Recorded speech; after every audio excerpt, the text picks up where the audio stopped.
Hello students, welcome to Btech360. We've been doing a series of those colleges for you which are very important in terms of them being a part of your option set when you want to apply to a good engineering college. And these are colleges which are beyond IITs, NITs, IIITs and GFTs which obviously you get based on a JEE rank.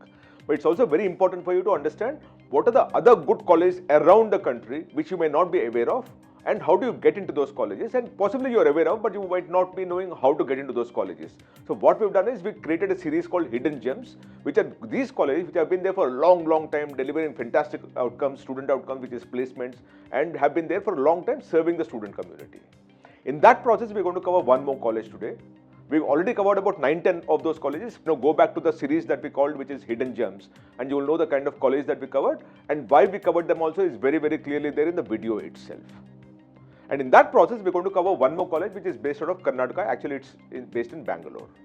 Before I move further, 3 requests that I always have for students. One is, please subscribe to Btech360. If you want me to cover any college, write to us in the message box, we'll cover that for you. And 3, if a lot of parents write to me saying that they can't put everything on social media, so there is a WhatsApp number that I gave here, message us and one of our counselors will call you up and fix up a time so that we can actually have a conversation. Now about this particular college. This college is the second most preferred college for the students who are based out of Karnataka. This college actually takes students, about 44% of the seats are reserved for students who are coming from KCET examination, which is a Karnataka-based common engineering test. About 30% are reserved for students who are COMEDK, which means students from all over the country can take that examination and get into this particular college. And 25% is through the management quota. But this college has been there for a long time, and to that extent, one, the location advantage that you have, which is based in Bangalore, and 2, the fact that it's been there for about the last 60-70 years also means that its alumni is all over the place, occupying very senior positions, because of which the placement becomes much more easier. The location advantage of being in Bangalore and the fact that it's been there for a long time makes placements become much more easier for them, because your alumni is in senior positions in many companies and they invariably come back to recruit from their own alma mater. So the college we're talking about here now is Ramaiah Institute of Technology, which is based in Bangalore. It's been there since 1962, right? So essentially, about 64 years of service, right? And it's autonomous college, 85 acres of land, 4,814 students is what they have, of which 65% are boys, 35% are girls.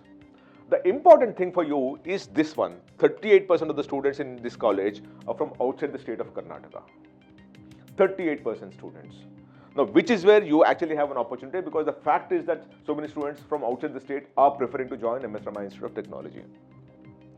And about 59% are from within the country. 119 students, or 2.5% of the students come from outside the country also, which means the college is so aspirational that students from outside the country also want to come and study here. That's a big plus for them, right? And total faculty strength is 398, which means we're dealing with a 1:12 kind of a student-faculty ratio. 1 faculty for 12 students, which is exceptionally good ratio, because what is prescribed is 1:15 and 1:20 and 25 also. But these people have 1 faculty for 12 students out there, which is extremely good. Now, this is the filing that they made to the Government of India, which is NIRF, which is National Institutional Ranking Framework. Now, this is the data that's submitted by the college to the NIRF to help them get ranked in the All India rankings, right?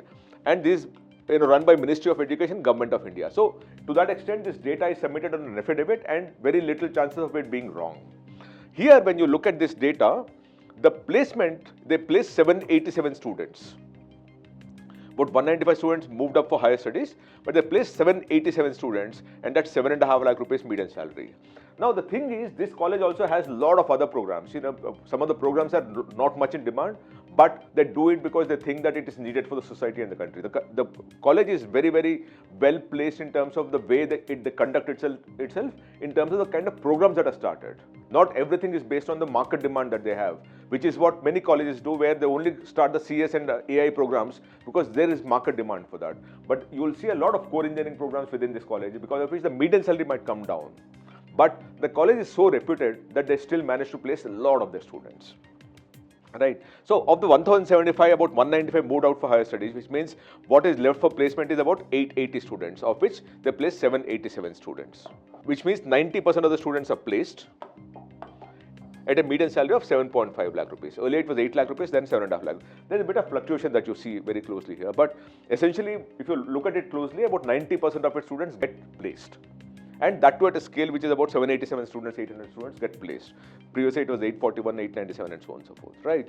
And that is the strength of this college. They've not increased the intake. By the way, this is the batch got into it in 1920 and graduated in 2024. We'll also talk to you about the latest data, which is the 24-25 data, and 26 data might still be on the works. But we also have 25 data, right? When you look at the 25 data, this is what they claim. 358 companies visited the campus, 1,892 job offers were made. 50 lakhs was the highest package, and the average salary is 7.66 lakh rupees.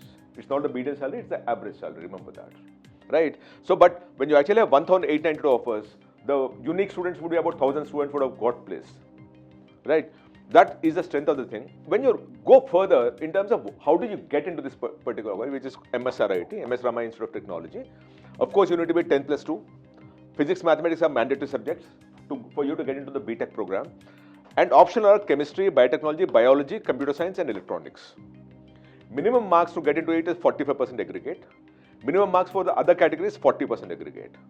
And there is a subject relaxation rule also, which is if chemistry marks are low, marks from biotechnology, biology, CS, electronics can be considered for eligibility, not for the ranking purposes, but for eligibility purposes. And the entrance exam they take for is KCET examination and COMEDK examination. I'll also explain to you what is the highest closing rank for the open category so that you know what are your chances of you getting yourself into it and what kind of merit does it have. I told you earlier that this is the second most preferred college as far as KCET examination. The KCET, the total number of seats or the total seats that you have, 45% are through KCET. Now the KCET exam fee is very low fees, right? And then COMEDK is moderate fees.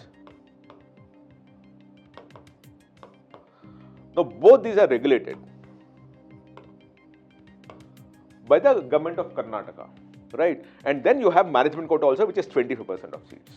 So, the 30% is COMEDK, where a student from Karnataka also can take the examination, while a student from can obviously KCET they can take, but they can also come through this route because this examination is for students from all over the country, including the state of Karnataka. Right, and then management quota also is for all the students from all over the country. So your eligibility you can get into through this 55%, right? And which is where you saw 38% of the students there who actually are from not from the state of Karnataka but managed to get into MSRIT. What are the seat matrices that you have? You have 60 for AI and data science. You have AI and machine learning 60 seats. Biotechnology 60. Chemical is 60. No, these are very difficult to place. This one, they are very difficult to place, which is where you see the median salary coming down a bit. Civil engineering is very difficult to place. 120 seats is what they have.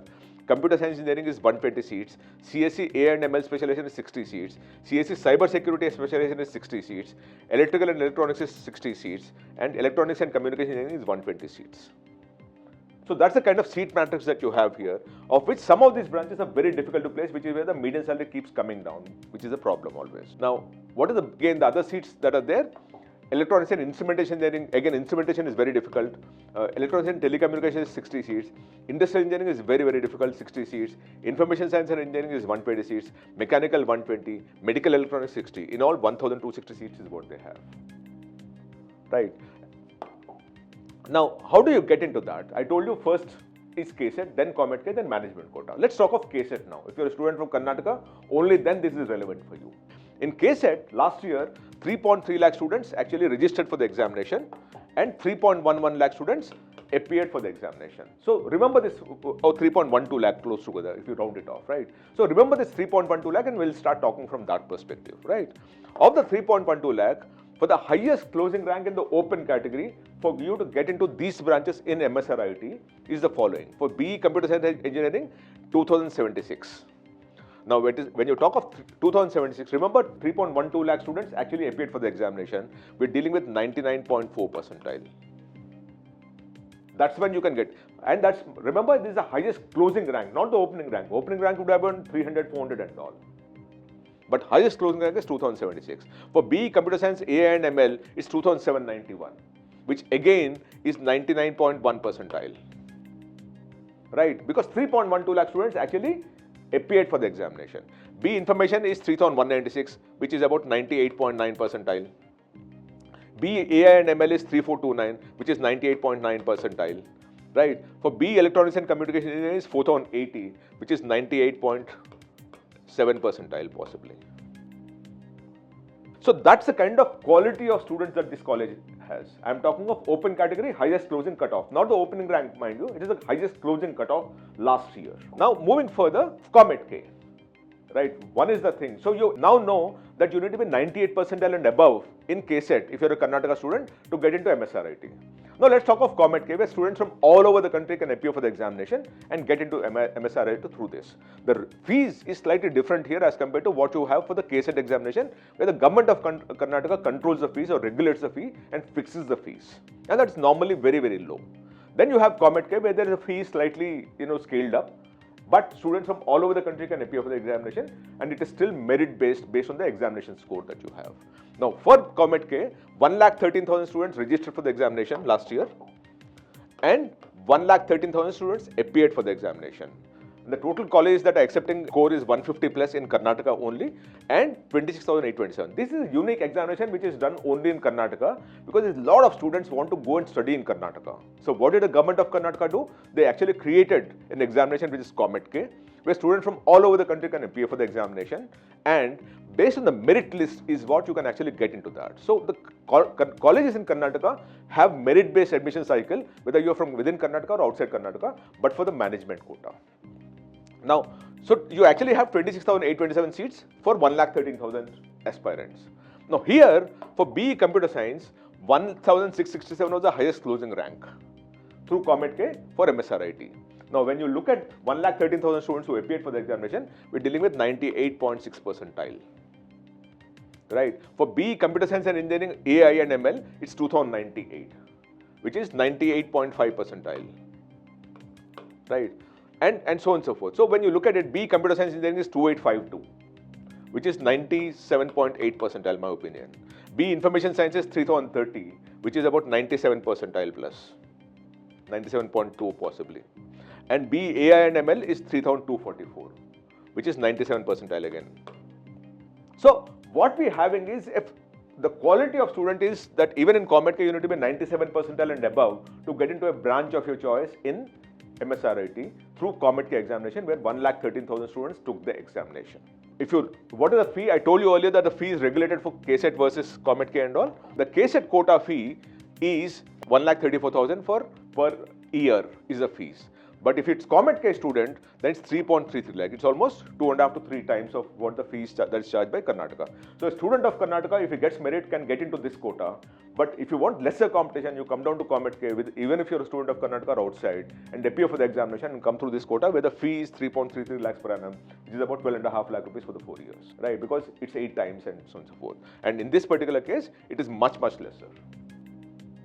So, which is what we're talking of. Here it's about 5 lakh rupees, here it's about 12-13 lakh rupees, and which is what we're working on. And management quota is slightly different fee structure altogether. And besides that, you also have lots of scholarships. You have post-matric scholarship for SC/ST, fee reimbursement for SC/ST, tuition fee support for SC/ST, which is given by the government of Karnataka, by the way. There's a fee concession for eligible categories, some categories, and there's a boarding and lodging allowance, which is extra support for category 1, 2, and 3 students. And there are defense scholarships and MSRIT alumni scholarships, where the alumni contributed, because of which there is a scholarship that's given to them also. Now, what are the companies? Remember, this institute is based in Bangalore, so you obviously have an advantage of the best companies, tech and startup companies and large corporations which are domiciled in Bangalore, and they will always recruit from Bangalore. So from that perspective, you actually have Google, Microsoft, GSTC, Adobe, Amazon, Goldman Sachs, JP Morgan, Qualcomm, Oracle, SAP, Cisco, IBM, Samsung, HSBC, HCL, Capgemini, Cognizant, Infosys, Philips, Target, NetApp, Juniper Networks, Akamai, Lam Research, Robert Bosch, GE Healthcare, Volvo, Toyota, Kirloskar Motors, Tata Elxsi, Schneider, Saint-Gobain, Hindustan Unilever, Godrej, Fidelity, Informatica, Red Hat, Zynga, Mosugma, Emphasis, Virtuosa, Society General. So you have banks, tech companies, automotive companies, electronic companies, large FMCG companies, investment banks and merchant bankers and mutual funds. So you actually have all kinds of companies coming to MSRIT for recruitment purposes. Remember, it's been there for 60 plus years, so it obviously will have a lot of people coming in because the relationship would have been built over a period of time, which helps MSRIT and students who join MSRIT. We also looked at LinkedIn to understand how many students graduated from MSRIT, how are they performing in their life, where are they in their life cycle, which companies are they working for, and so on and so forth, because it corroborates the kind of information that we have, which is given by MSRIT itself or with the government of India, but this third-party validation of that particular data. When we look at that, we found 31,798 students who claimed that they studied at MSRIT who are on LinkedIn. And from that, when we looked at it, about 184 students are right now working in Oracle. At some point in time, 505 students worked at Oracle. Many of them would have moved out of it. 275 students are working in Accenture. At some point in time, 1,250 students actually worked at Accenture and moved out of it, which is, if you now look at it, it's 4% of the students. Right? In IBM, 745 students are working. Again, if you look at it, it's 2.5% or 3%, close to 3%. Right? And 230 are right now working in IBM. Deloitte, 394 students worked, and 170 students are right now working in Deloitte. Which means so many students who are right now working in these companies had studied at MSRIT and then moved here. Similarly, we also wanted to look at the large trillion-dollar companies, which are the biggest companies on earth, and whether students of MSRIT could find their way of getting into these companies. Remember, Google, Microsoft and all actually recruit from MSRIT, which I showed you in the companies that come for placement. So when we looked at that data, 35 students are right now working in Meta who studied at MSRIT. Meta is the same company which has Instagram, Facebook, WhatsApp and all, they own it. Apple, 63 students who studied at MSRIT are working at Apple. In Amazon, 249 of their students are working. At some point in time, 741 students, had gone through the gates of Amazon and moved on. NVIDIA, 54 of MSRIT alumni is working, and in Google, 90 of the MSRIT alumni is working. Very clearly, these companies would be going for placement because of which this kind of numbers could be achieved. When we looked at the domicile of where are they located, where are they placed, where are they staying, and those kind of things, we found that 80% of the students who studied at MSRIT are in India, which means 20% students are world over. 20% of the students who studied at MSRIT are outside of India working all over the world, of which 10% students, which is 3,116 students, are in USA alone. That's a massive number. 3,000 of the students who studied at MSRIT are in USA. Then you have about 448 in UAE and about 235 students in United Kingdom and so on and so forth. And of course, because the institution is based in Karnataka and so many companies from Karnataka actually are recruiting, 67% of them are in Karnataka, which means they would be based in Bangalore and working for one of the companies in Bangalore. So the kind of strength that this institution has is so strong, that the relationships are so strong that they'll manage to place most of the students, and the best companies are based in Bangalore. It's got a legacy and a history of so many people, of so many years. So very clearly, they actually have a great advantage of, having their students placed. It is just that the median salary falls down to a certain extent because of the kind of branches that I showed you earlier, right? But if you were to look at the kind of branches that you need in some of those branches, you actually have very, very high placement, about 12 lakh, 15 lakh, 17 lakh, which is where a lot of students prefer to join MSRIT. And that is the reason why it is the second most preferred college under the KCET examination umbrella also, in terms of the closing ranks by the students. And COMEDK is one pathway for you, management quota is one pathway for you, and that is the only way you can get into it if you're a student from outside the state of Karnataka. I hope this helps you. If you want me to cover any other college, please write to me here, and please do subscribe to Btech360. Thank you so much. Namaste.